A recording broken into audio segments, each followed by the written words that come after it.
and welcome back to another episode of Taylor Time. I'm actually in a different setting today. I'm here with Miss Eggcellent on her beautiful property, and she has chickens, and thank you so much for having me. I really appreciate it. You are welcome, Taylor. I'm so glad you wanted to come and visit my farm, my little mini farm. We do have chickens. We also, I have my organic garden and fruit trees. And most of all, it's just quiet and peaceful down here. That's what I love about this. This is like my dream home over here. It's quiet, it's peaceful, there's no traffic or anything, which is amazing. Yes. So, all right, are you ready? Yes. All right. Okay. I want to take you to my chicken coop. All right. Feed them organic food. We do let them roam, but we have to watch it because we have chicken hawks. We notice that when their nesting is clean, we get more eggs. Another thing that we do during the summer months, because they get very hot, I freeze a watermelon and all types of vegetables, and they love it. By 2 or 3 o'clock in the afternoon, I would take some frozen vegetables and set it out there so that they stay cool. They're soft. Yeah.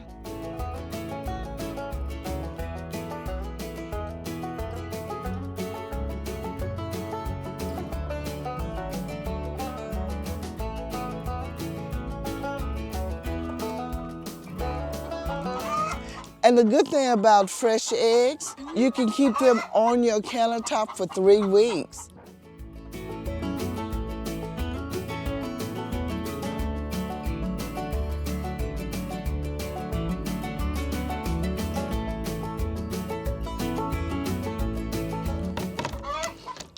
And so if you want me to, I'm gonna show you the little ones. I'm excited. Yes, they are 2 weeks old. And I bring them out because they love to sun. And I was cleaning out their container, and they, 3 of them didn't want to go back in. So they're out here sunbathing by themselves. Next week, what we'll do is we'll introduce them to the bigger chickens. Oh, look at she's feisty. Rhode Island red, and the white ones here, they are called, they're running off. These here are called pullets, and they're going to be meat chickens. So we got some egg chickens and some meat chickens in there. And we don't hatch our chickens here. I either get them at the Tractor Supply place or I order them online at Hoover's. It takes an art to hatch eggs. Oh yeah, because at first you have to like incubate them and all sorts of other stuff. So I think it's also really cool to like show people like you don't have to get everything from the store as well. That's really cool. And like I said, they're very easy to take care of. And you see they're very happy, and they're just. Do you usually feed the baby chickens the same thing you feed the older chickens? No, we use the same brand, but we have baby chicken feed that we feed them. And it's higher protein in it too to get them to growing. Okay, ladies, I know y'all want some. We have a couple Plymouth Rocks in here. We also, like I said, the Rhode Island red. And several of them, they were given to us, so I'm not sure the names of those. I haven't never looked them up. We had a couple that they just didn't want eggs and food with chickens anymore, so they gave us a few chickens. And so I don't know some of them.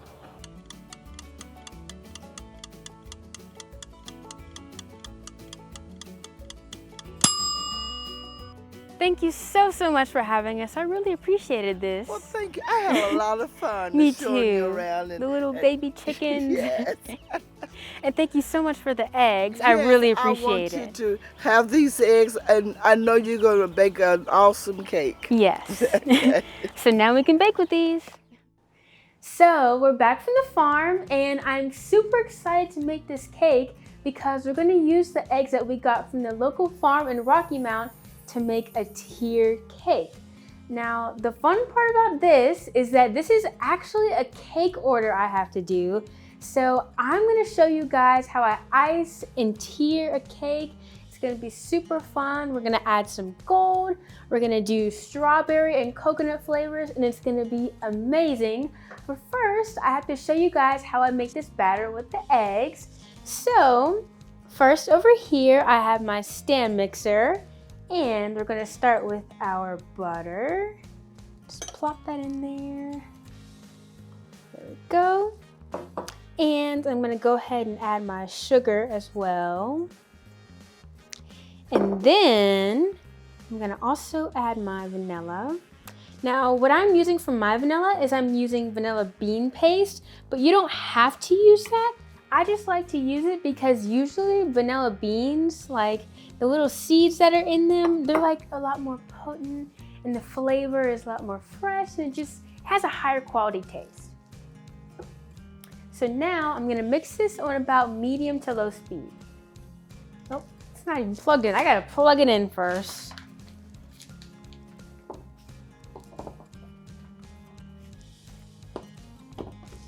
All right, there we go. We're all set now.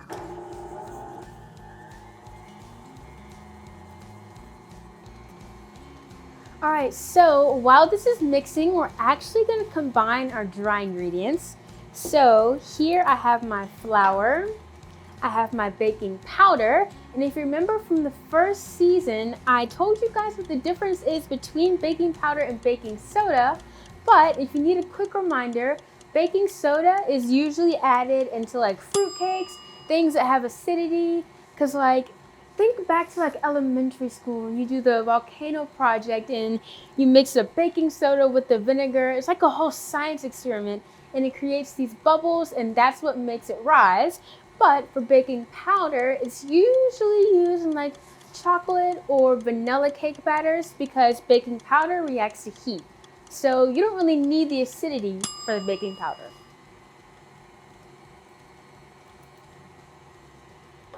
And then we can also add our salt. Sometimes people get confused on why we add salt to our baking products, because usually when you think of salt, you add it to cooking. But what it actually does is it kind of balances out the sweetness. It also brings out the flavors like the vanilla that we put in the cake. So now, give this a good stir. And now we have our local farm fresh eggs and we can put them in our batter. I think these are definitely gonna make it taste really good. It's gonna amp up the flavor, you know, especially that, you know, I guess local fresh Virginia taste. So I'm gonna crack my eggs into my bowl.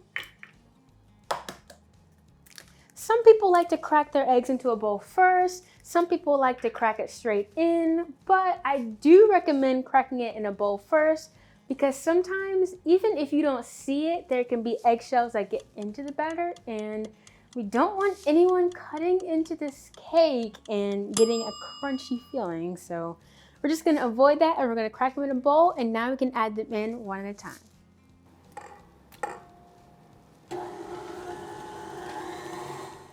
And now, just going to scrape down the sides and make sure everything gets nice and incorporated.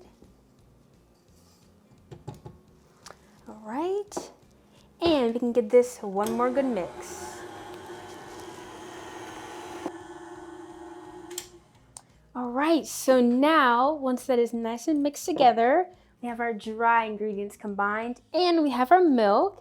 And so what I like to do when I have any kind of cake batter is usually when I have a liquid and a dry ingredient, I kind of want to alternate it because if you add all the flour at once and then you add the milk, it's going to end up sloshy and it's going to be kind of grainy and it's not going to have a nice texture. And if you add the milk first and then all the dry ingredients, then your batter is going to be kind of dry, and we don't want a dry cake. So we kind of want that good in between. We want a nice solid batter that isn't too loose and too liquidy, but we also want a batter that's not super dry. Whenever you do this, you always want to start with your dry ingredients. You can add a little flour. Give it a good mix. And now I'm going to add a little bit of my milk.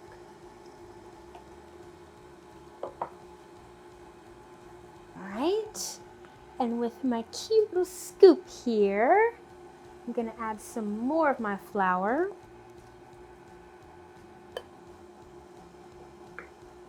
Just a little more. There we go. And I'm going to let that mix completely. Make sure I keep my surface nice and clean and organized. And a good rule to remember when you're doing this is to always, always, always start and end with your flour. So the first thing you want to add, you want it to be your flour, and the last thing you want to add, you want it to be your flour.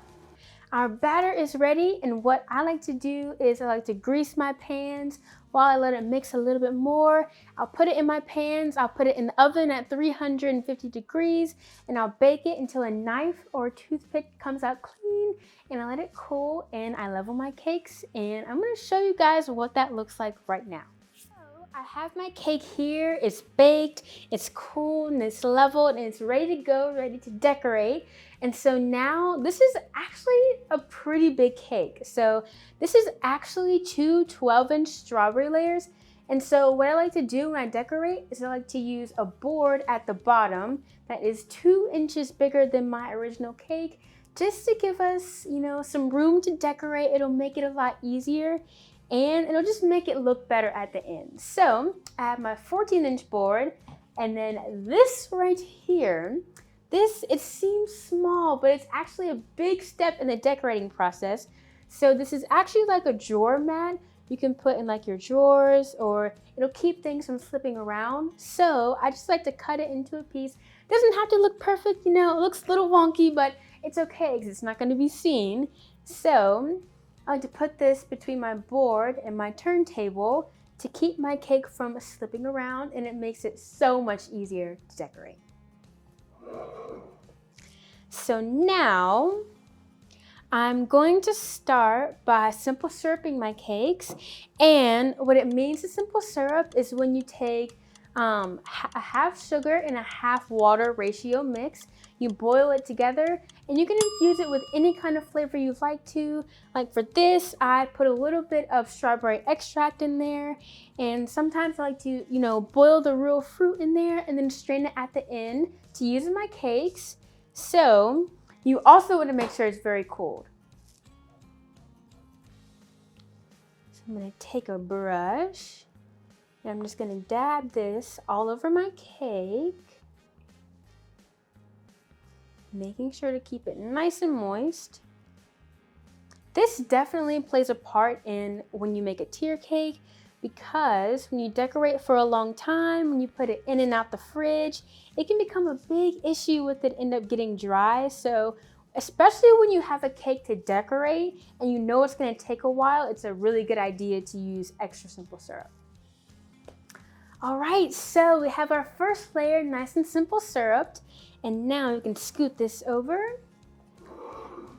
And I have actually made a huge bowl of buttercream. This is actually vanilla buttercream, and it's super heavy. Again, those baking muscles, they just come naturally when you're baking. So if you want to gain some muscles, this is definitely the job for you.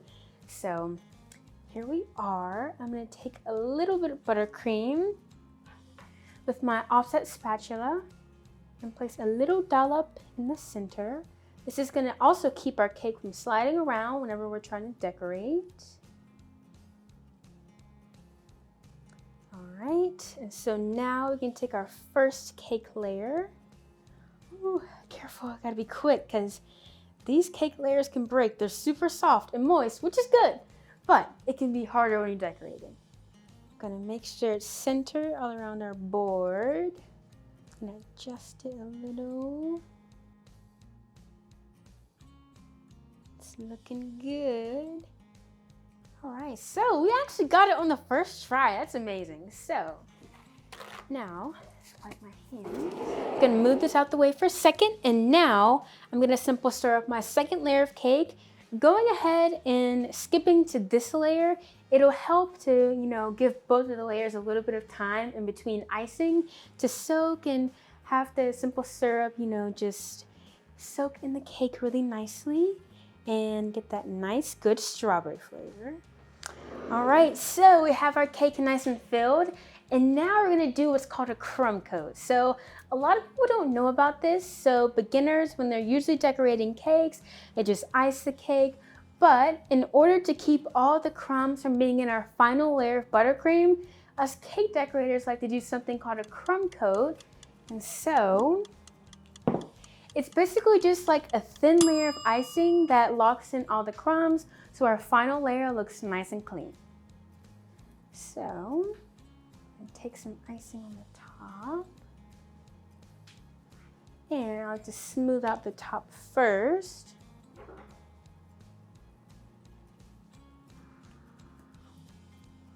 All right, it's looking pretty good. And now, I'm just gonna take my spatula and start to ice the sides. All right, and so I'm gonna actually scrape the rest of this buttercream into a different bowl. Whoops. So we can keep our crummy buttercream separate from our regular buttercream. And now I'm gonna end up taking a bench scraper. And these are actually very, very handy for making cakes because they're sharp, so it's gonna get your cake nice and sharp and clean. It's looking good. Now I can take a smaller offset spatula and just drag in the edges so it's nice and smooth. All right. And now this cake is gonna go into the fridge for maybe about 30 to 45 minutes, but I do have a blast chiller that I got from Kids Baking Championships, so it makes this a lot easier because I can just pop it in there for about 15 minutes and we're good. So, but if you're using a regular fridge, about 30 to 45 minutes will be okay, or until you touch the surface and nothing comes up on your hand. Okay, so now we're back from the blast chiller and my cake is nice and cold. Again, when I touch it, nothing comes up on my fingers, which is great. And so now I'm gonna give this a final layer of icing. This will be our last coat of icing. And I'm just basically gonna ice it the exact same way I did the crumb coat, except it's gonna actually like cover the cake so you won't see anything. And the good thing about tiered cakes is this little circle in the middle, we don't really have to worry about that because it's gonna be covered by another cake, which is great.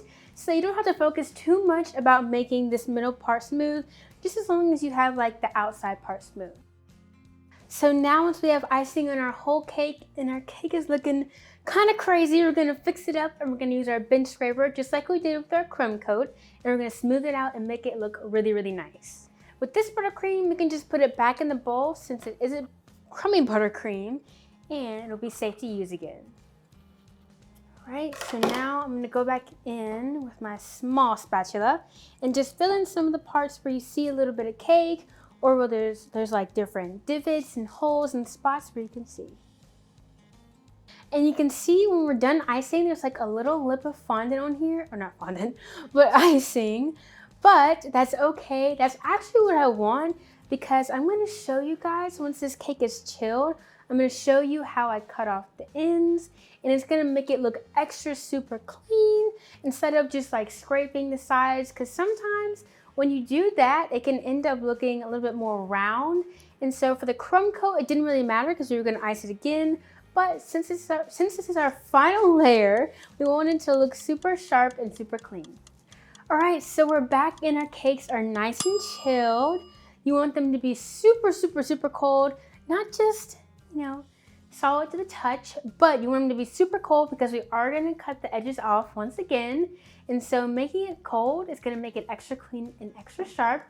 But before we do that, we're actually gonna dowel the cake. So what that is basically we're just gonna be like adding structure to the cake. So what can happen with tiered cakes sometimes is they can kind of sink in because, you know, cake is a sponge. It's super soft, so it's not as durable as you think it is. So we're gonna have to add some structure to this. And so here I have one big, huge straw. It's like a really sturdy, like plastic straw. I usually use dowels, like wooden dowels for like super, super big tier cakes or super heavy cakes. But I think this cake might be okay with just like a straw dowel. So these are a lot easier to use because they're easier to cut. So if you are a beginner, then use these. So I like to do this by measuring it and placing it into my cake. Remember, we just want to do this in the center because the outside part of our cake isn't gonna be covered with the tier. I'm just gonna cut this. Easy peasy. We want to be pretty quick with this step. There we go. I'm going to take my cake, position it really quickly.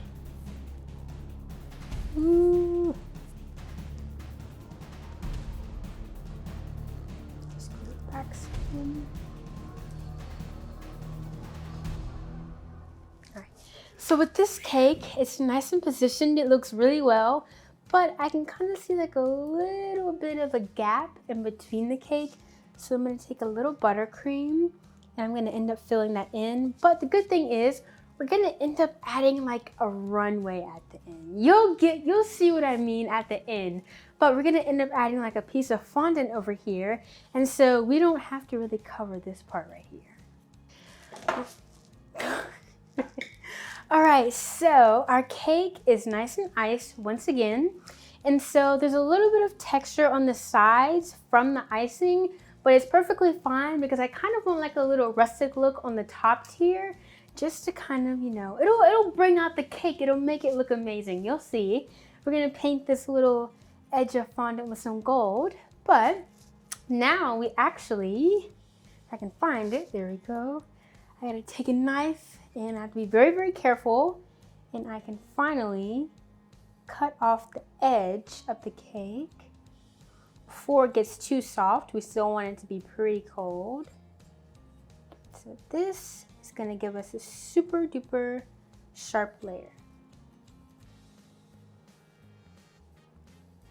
Take off the leftover pieces of fondant. I mean, not fondant. Oh, I keep calling it fondant, but it's buttercream. I'm really used to working with fondant, so I'm used to saying fondant, but in this case, it's buttercream. All right, so while our cake is still a little bit cold, I am gonna actually take some of my gold luster dust. And you know what's crazy is a lot of people don't really know what gold luster dust is.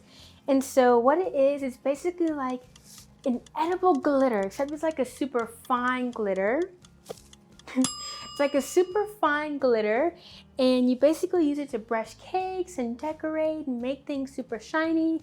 They have gold, they have copper, rose gold, silver, pink, yellow, blue, green, black, all sorts of different colors. But today we're gonna use gold. And we're gonna need a good bit. We gotta be careful with this though, because usually gold luster dust can tend to be a little expensive sometimes, so you gotta be very careful with it. So now I'm just gonna take a paintbrush that I use only for baking and give this a little mix.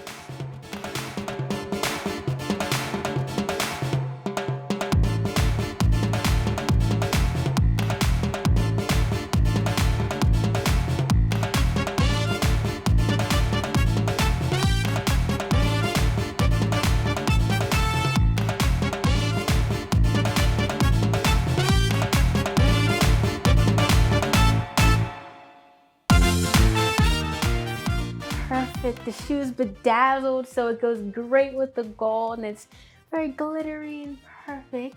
And since you guys know I love sprinkles, all the glitter, it kind of makes up for the sprinkles, so I'm okay. And so this is why I wanted to have a runway on the cake, kind of for the shoe, just, you know, like when you see the cake, it brings your eyes to the runway, and then boom, you have the beautiful cake on the top. And so, of course, it wouldn't be a Tater Time episode without me trying the cake, but since this is for a customer, I can't really cut into it, but make sure to tune in next episode where you get to see me cut the cake, and I wonder what I'll be making. Bye!